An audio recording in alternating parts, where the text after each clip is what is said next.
दोस्तों, RS news में आपका स्वागत है। आज हम चर्चा करेंगे अरविंद केजरीवाल के बारे में।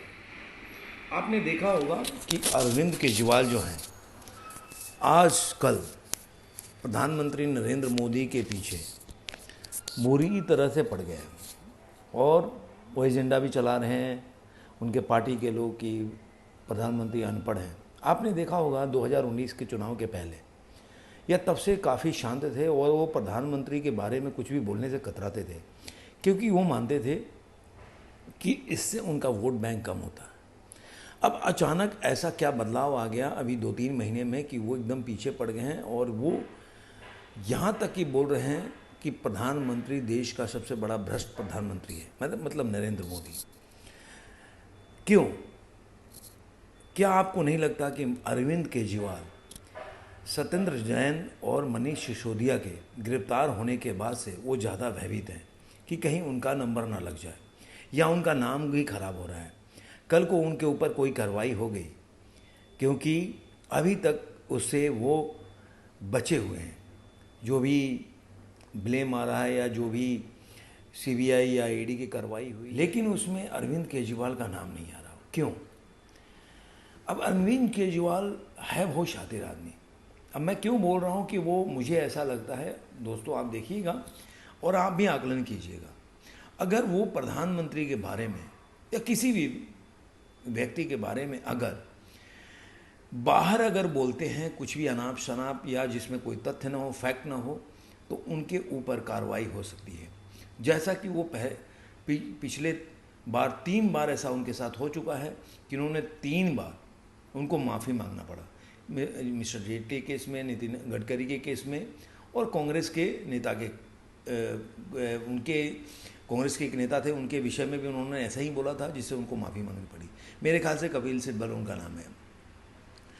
अब वो इससे बचना चाहते हैं, बोलना तो सब कुछ चाहते हैं, लेकिन वो नहीं चाहते कि वो इन में फंस जाए, जिसकी वजह से उन्होंने एक नया तरीका ढूंढा है, वो है दिल्ली का विधानसभा।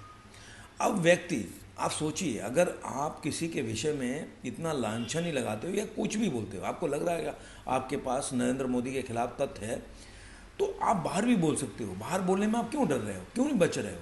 अनपढ़ बोलना अलग चीज़ है।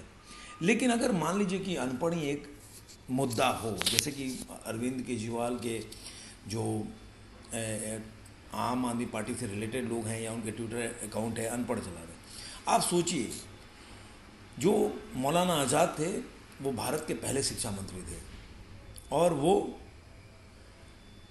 मतलब पढ़े लिखे नहीं थे। स्कूल, मैं जहाँ तक जानता हूँ, स्कूल भी नहीं गए थे। कांग्रेस के बहुत बड़े नेता थे जो के कामराज, जो तमिलनाडु के मुख्यमंत्री भी रहे, वो भी ज़्यादा पढ़े लिखे नहीं थे। ऐसे आपको अनेकों उदाहरण मिल जाएंगे इतिहास में कि वो ज़्यादा पढ़े लिखे लोग नहीं रहे हैं, लेकिन उसके बावजूद भी उन्होंने एक पॉलिटिक्स में या पॉलिटिकल राजनीति में अपना एक बहुत बड़ा छाप छोड़ा है, एक बहुत बड़ा अपना ओहरा बनाया है, अपना इज्जत बनाया है।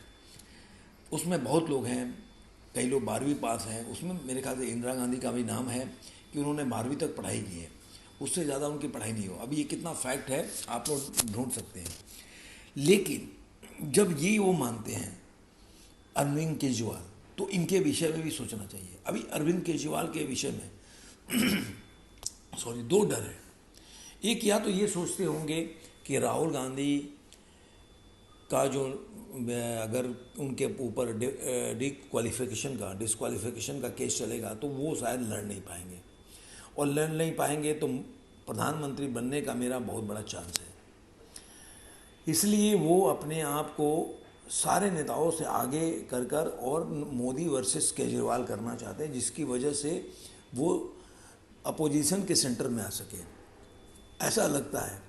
या तो फिर दूसरा कारण ये भी हो सकता है कि वो डरे हुए हैं और वो ये जानते हैं कि कहीं मनीष सिसोदिया के बाद मेरा नंबर ना आ जाए, जिसकी वजह से वो पहले से एक प्लेटफॉर्म बना रहे हैं, एक सिचुएशन ऐसा, अगर मेरे खिलाफ कुछ भी होगा तो लोग ये बोले कि चूंकि मैंने प्रधानमंत्री के खिलाफ बोला था इसलिए मेरे ऊपर कार्रवाई हुई, और उनको एक मतलब रास्ता मिलेगा बच के निकलने का। अब दोस्तों, आप इस पे क्या सोचते हैं ज़रूर बताइएगा क्योंकि अगर विधानसभा में पहले ही उन्होंने सत्र बुलाया था अविश्वास प्रस्ताव के लिए, फिर उनको स्पेशल सत्र बुलाने की क्या ज़रूरत थी?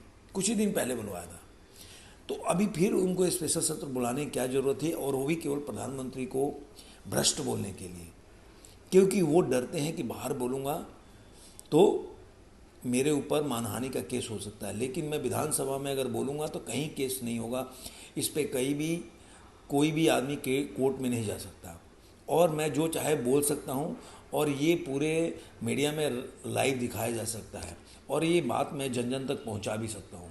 तो उन्होंने बहुत ही कुटिलता से ये देखा है, या जो भी सोच विचार के काम कर रहे हैं। लेकिन इससे ये साबित तो होता है कि वो बाहर बोलने से डर रहे हैं, और वो अपना एक पहले से प्लेटफॉर्म बनाना चाहते हैं, जिससे कि अगर कोई ऐसी घटना घट जाए तो वो बोलने के लिए हो जाए कि मैं चूँकि प्रधानमंत्री के खिलाफ बोलता था, इसलिए सीबीआई और ईडी ने मेरे खिलाफ कार्रवाई की। आप इसके विषय में कैसा सोचते हैं, ज़रूर कमेंट बॉक्स में बताइएगा। धन्यवाद, फिर मिलेंगे ऐसे ही किसी न्यूज़ एनालिसिस पे। तब तक जुड़े रहिए RS न्यूज़ के साथ। धन्यवाद।